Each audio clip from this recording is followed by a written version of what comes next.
नमस्कार,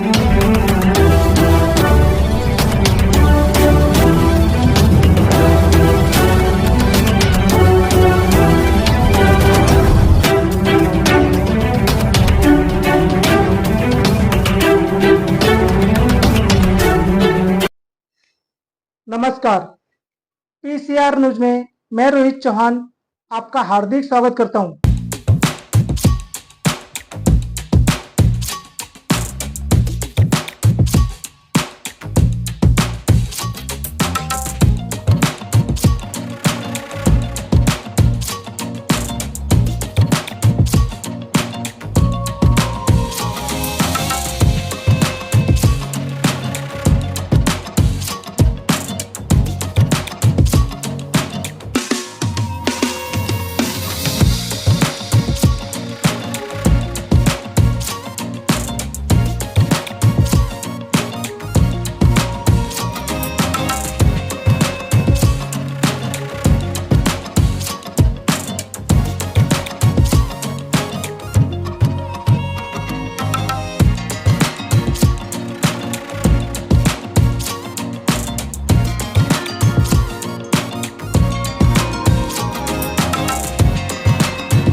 पाण्याचे कनेक्शन बघायला मॅडम, काही काही लोकांना पाणी मिळत नाही, पण काही काही ठिकाणी 4-4, 5-5 कनेक्शन आहे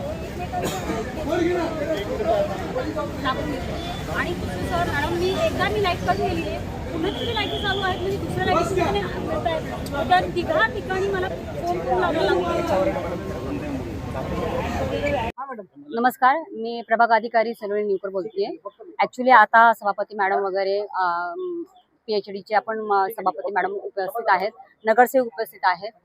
मला एक म्हणायचं की आपण एक सिस्टीमचा एक भाग म्हणून आज नागरिकांना किंवा जे ओनर आहेत त्यांना एक मी निवेदन करू शकते की त्यांच्यातर्फे मी ते निवेदन करते, म्हणजे जे अधिकारी कर्मचारी जे आहेत त्यांच्याकडून मी एक निवेदन करते की तुम्हाला पण हे अवेअरनेस पाहिजे की एखादं झाड वाढलेलं आहे किंवा एखादी धोकादायक बिल्डिंग आहे, त्या लोकांना तुम्ही ते अवेअरनेस करून द्यायचं आहे की बाबा हे काम जे तुम्ही करताय हे चुकीचं करताय, किंवा आज जर हे झाड पडलं नसतं म्हणजे पडण्याच्या अगोदर जर सांगितलं असतं की याची छाटणी करण्यात यावी किंवा काय करण्यात यावी, असं तुम्ही एकत्र येऊन अर्ज करणं तुमचं पण एक कर्तव्य आहे। ह्या बाबतीमध्ये तुम्ही पण एक देशाचे नागरिक आहात, तुम्ही पण त्या सिस्टीम मध्ये येत आहेत, तर तुम्हाला पण ह्या गोष्टीची जाण पाहिजे की आपलं शहर आहे, आपण शहरासाठी आपण काय देतोय, काय लागण आहे, आपलं देणं आहे, ह्या गोष्टीचा पण तुम्ही विचार केला पाहिजे।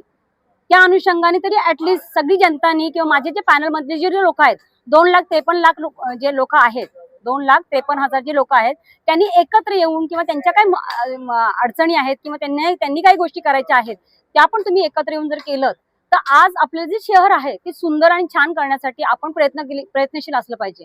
सगळ्यांनी म्हणजे नगरसेवकांनीच केलं पाहिजे किंवा अधिकारी पदाधिकाऱ्यांनीच केलं पाहिजे, हा रूल नाही आहे।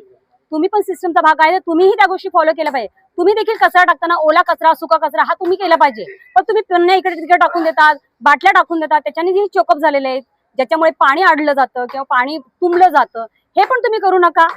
ह्या गोष्टीचा पण तुम्ही पण विचार केला पाहिजे। आपण सगळेजण एज्युकेटेड लोक आहोत, शिकलेले सवरलेले लोक आहोत, संस्कारित आहोत। आपला इंडिया जसा आहे सुंदर आणि स्वच्छ ठेवण्याचा तो आपण प्रयत्न करूया। आज नाही म्हटलं तर आज बऱ्याच ठिकाणी आपण बघतो की स्वच्छ भारत, स्वच्छ इंडिया वगैरे आपण हे मोहीम राबवतो, तर त्या अनुषंगाने पण तुम्ही करायचं आहे। झाडांची देखभाल पण करायची आहे। झाड हे आज मला सांगा, आज पावसाळा म्हणून झाड पडतायत, पण जेव्हा उन्हाळ्यामध्ये तुम्हाला पावसाच्या पेक्षा तुम्हाला झाडाची गरज पडते का, तर सावलीसाठी। जर त्याची छाटणी केली असेल तर हे झाड पडलं असतं का? त्याच्यासाठी तुम्ही पण अवेअरनेस केलं पाहिजे त्या बाबतीमध्ये। तर मला सगळ्यांकडे माझ्याकडून एक निवेदन आहे की सगळ्यांनी ह्या गोष्टीसाठी लोकांना मी माझे जे लोक आहेत नागरिक आहेत त्याच्यामध्ये नगरसेवक जे 20 नगरसेवक आहेत, सभापती वगैरे आहे, यांना एक मी निवेदन करते की तुम्ही पण ह्या गोष्टीचं एक भाग म्हणून तुम्ही काम करायचं आहे, खांद्याला खांदा लावून तुम्ही काम करायचं आहे. धन्यवाद.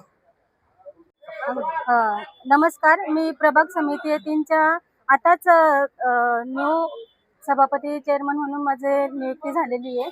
मी CHM कॉलेजजवळ मागच्या बॅक साईडला पाहणी करत असताना निदर्शनास आलं की इथे खूप मोठं असं झाड पडलेलं आहे आणि जे मेन रस्ता आहे त्याच्या साईडने जो दुकान आहे त्या दुकानांची खूप म्हणजे अशी हानी झालेली आहे. तर प्रशासनानं मला असं निदर्शनास आणून द्यायचं आहे की हे जर पावसाळा येण्याच्या आधीच झाडांची कटिंग वगैरे किंवा छाटणी केली असती, व्यवस्थित नियोजन करून जर त्याची छाटणी केली असती तर जो हा नुकसान झालेली आहे, जी हानी झालेली आहे ती कमी प्रमाणात झाली असती आणि त्यावरती तोडगा काढून काहीतरी प्रशासनाला करता आलं असतं. आज CHM कॉलेज के सामने यहाँ पर एक बड़ा सा पेड़ गिरने की सूचना हमें यहाँ के व्यापारियों के अजीत चावला जी रिक्शा यूनियन के हमारे राहुल ये अपना साळवे जी अमोल और सागर लगातार फोन कर रहे थे। जैसी आरोग्य सभापति सविताताई तोरणे को सूचना मिली उनके अनुसार तुरंत ही अग्निशमन विभाग है, आपत्ति व्यवस्थापन विभाग है, RTO है और विद्युत विभाग सभी को संबंधित विभाग को सूचना दी गई और उसके अनुसार ये कोई जीवित हानि होने से बचाने का प्रयास किया और अग्निशमन दल के जवान 24/7 लगातार काम कर रहे हैं और लोगों की सुरक्षा कर रहे हैं। सच में ये जवानों का तहे दिल से हम शुक्रिया अदा करते हैं और उनके धैर्य और समर्पण को हम सलाम करते हैं। देखिए ये ट्री कमेटी का काम है। बहुत सारी जगह ट्रिमिंग की उम्मीद थी लेकिन झाड़ों की ट्रिमिंग हुई नहीं है, उस कारण भी ये हादसे हो रहे हैं। अब यहाँ पर वार्ड ऑफिसर मैडम भी आई है और हमारे न्यूली इलेक्टेड हमारी प्रभाग समिति चेयरमैन सपकाळे मैडम भी यहाँ पर आए हैं और सभी लोग प्रयास कर रहे हैं कि शहर में कम से कम हादसे हो और लोगों की जान माल की सुरक्षा करने का सब उल्लासनगर महानगर पालिका प्रशासन का प्रयास है। ये CHM कॉलेज के एग्जैक्टली अपोजिट में रिक्शा स्टैंड के ऊपर गिरा है, उसके वजह से 3 से 4 दुकानें प्रभावित हुए हैं। किसी जानमाल का नुकसान नहीं हुआ है लेकिन 3 से 4 दुकानों के ऊपर गिरा हुआ है तो डेफिनेटली उनका आर्थिक नुकसान हुआ है।